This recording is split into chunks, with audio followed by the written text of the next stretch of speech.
Assalamualaikum warahmatullahi wabarakatuh.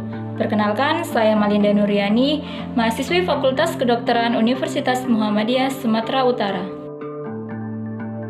Pada Desember 2019, di kota Wuhan, Cina, terkonfirmasi virus baru yang saat ini kita kenal dengan coronavirus atau COVID-19.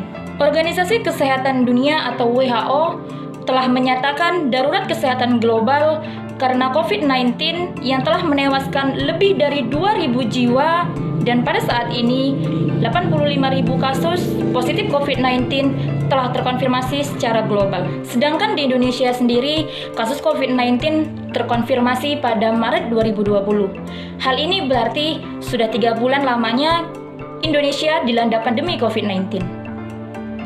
PSBB merupakan salah satu kebijakan pemerintah untuk segera memutus mata rantai penyebaran COVID-19.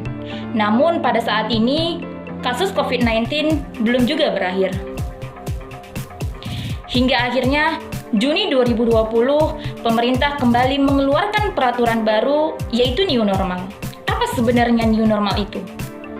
New normal merupakan beradaptasi dengan lingkungan dalam bentuk penyesuaian perilaku masyarakat dengan tetap mengedepankan protokol kesehatan. Hal ini dilakukan dengan tujuan kita dapat memenangi COVID-19 dalam aspek kesehatan maupun sosial ekonomi. New normal menjadi kehidupan baru setelah adanya pandemi COVID-19. Ide new normal idealnya diterapkan apabila kurva COVID-19 telah melandai dan kasus positif COVID-19 telah mengalami penurunan setiap harinya. Akan tetapi, kasus positif COVID-19 di Indonesia setiap harinya semakin bertambah. Lalu apa yang dapat kita lakukan sebagai masyarakat?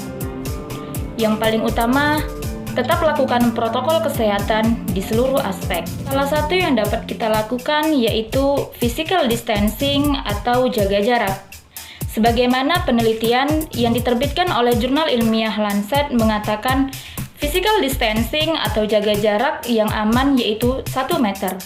Hal ini dapat menurunkan penularan hingga 85%. Terutama ketika kita berada di ruang publik, seperti misalnya transportasi atau ruang-ruang umum. Kemudian, sebagaimana yang kita ketahui bahwa COVID-19 menular melalui droplet atau percikan air liur, sehingga kita semua diwajibkan untuk menggunakan masker untuk menghindari penularan tersebut.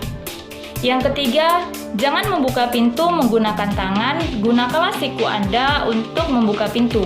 Namun, apabila hal ini terjadi, segera bersihkan tangan Anda menggunakan hand sanitizer atau cuci tangan Anda menggunakan sabun dan air mengalir. Langkah selanjutnya yang kita lakukan yaitu melakukan protokol kesehatan setelah bepergian. Ada 6 protokol kesehatan yang wajib kita lakukan setelah kita bepergian. Yang pertama yaitu mencuci alas kaki yang kita gunakan menggunakan cairan disinfektan. Yang kedua, bersihkan seluruh barang bawaan yang kita bawa dari luar. Yang ketiga, mencuci tangan menggunakan sabun. Yang keempat, hindari untuk memegang barang apapun dan siapapun yang kita temui di rumah. Yang kelima, cuci baju yang kita gunakan. Namun apabila kita tidak sempat untuk langsung mencucinya, maka masukkan baju yang kita kenakan ke dalam tempat yang tertutup seperti mesin cuci. Dan yang keenam, langsung mandi, bersihkan diri, dan gunakan pakaian yang bersih.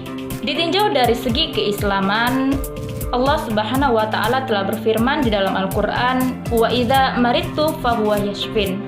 Dan apabila engkau sakit, dan akulah yang menyembuhkan. Dari ayat ini, kita dapat mengambil kesimpulan bahwa tidak ada penyakit yang tidak dapat disembuhkan. Tiada masalah yang tidak ada jalan keluarnya. Sebagaimana juga tercantum dalam Al-Quran, firman Allah Subhanahu wa Ta'ala bahwa Allah tidak akan menguji hambanya di luar batas kemampuannya. Oleh karena itu, kita sebagai umat manusia untuk tetap selalu berikhtiar dan menyelesaikan semuanya dengan cara yang baik. Sekian yang dapat saya sampaikan mengenai New Normal COVID-19 2020. Mohon maaf apabila terdapat banyak kesalahan. Saya akhiri. Assalamualaikum warahmatullahi wabarakatuh.